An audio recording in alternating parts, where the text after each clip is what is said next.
अस्सलाम वालेकुम and welcome to my channel.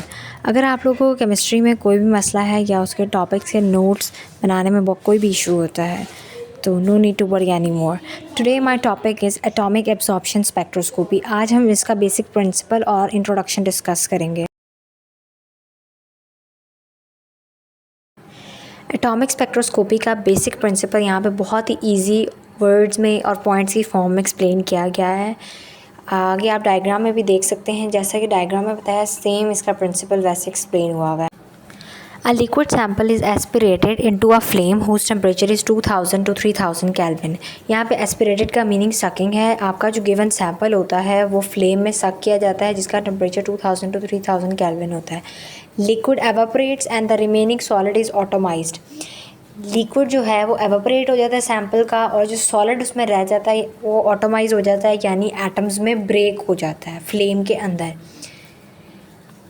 The path length of the flame is typically 10 centimetre. जो flame है जिसके अंदर ऑटोमाइजेशन हो रही है उसकी पाथ लेंथ या उसका जो एरिया है बेसिकली वो 10 सेंटीमीटर होता है। The hollow cathode lamp has a cathode made of iron. यहाँ पे जो होलो कैथोड लैम्प प्रेजेंट है वो आयरन का बना हुआ होता है। When the cathode is bombarded with energetic argon or neon ions, excited iron atoms vaporize and emit light with the same frequencies absorbed by the analyte iron atom in the flame। जब cathode के ऊपर energetic argon और neon ions आगे bombard करते हैं तो excited iron atom जो होते हैं वो वेपराइज हो जाते हैं और सेम फ्रीक्वेंसी के साथ लाइट एमिट करते हैं जितने की जो आयरन एटम फ्लेम में है उन्होंने एब्जॉर्ब की होती है, उतनी ही फ्रीक्वेंसी से लाइट एमिट करते हैं। A detector measures the amount of light that passes through the flame. एक डिटेक्टर एंड में प्लेस किया जाता है जो अमाउंट ऑफ लाइट को डिटेक्ट करता है जो फ्लेम में से पास कर रही होती है। यहाँ डायग्राम में आप देख सकते हैं कि जो आपका सैंपल है गिवन एनालाइट वाला वो सक्शन या सकर के थ्रू फ्लेम में जा रहा है जिसका टेम्परेचर 2000 टू 3000 केल्विन है। यहाँ पे सारा सैंपल का लिक्विड जो है वो एवोपरेट हो जाता है और जो सॉलिड पीछे रह जाता है वो ऑटोमाइज़ हो जाता है। अब ऑटोमाइज़ क्या होता है? एटम्स में ब्रेक करना फ्लेम में।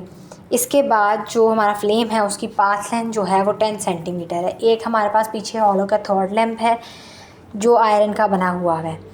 अब आप देख सकते हैं जो सकर है उसमें एयर की एंट्रेंस और फ्यूल की एंट्रेंस के लिए 2 पाइप्स हैं। इसके बाद हमारे पास मोनोक्रोमेटर भी मौजूद होता है, एक डिटेक्टर, एम्पलीफायर और एंड में read out device.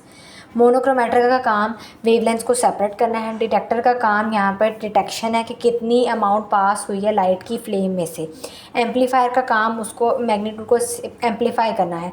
Read out device पे हमें टोटल उसका रिज़ल्ट नज़र आ जाता है। अपनी नेक्स्ट वीडियो में मैं एटॉमिक एब्जॉर्प्शन स्पेक्ट्रोस्कोपी के कंपोनेंट्स और फर्दर डिटेल डिस्कस करूँगी। अगर आप लोगों को किसी भी किस्म के केमिस्ट्री के नोट्स या किसी भी टॉपिक से रिलेटेड नोट्स चाहिए केमिस्ट्री के तो आप लोग कमेंट सेक्शन में कमेंट कर सकते हैं।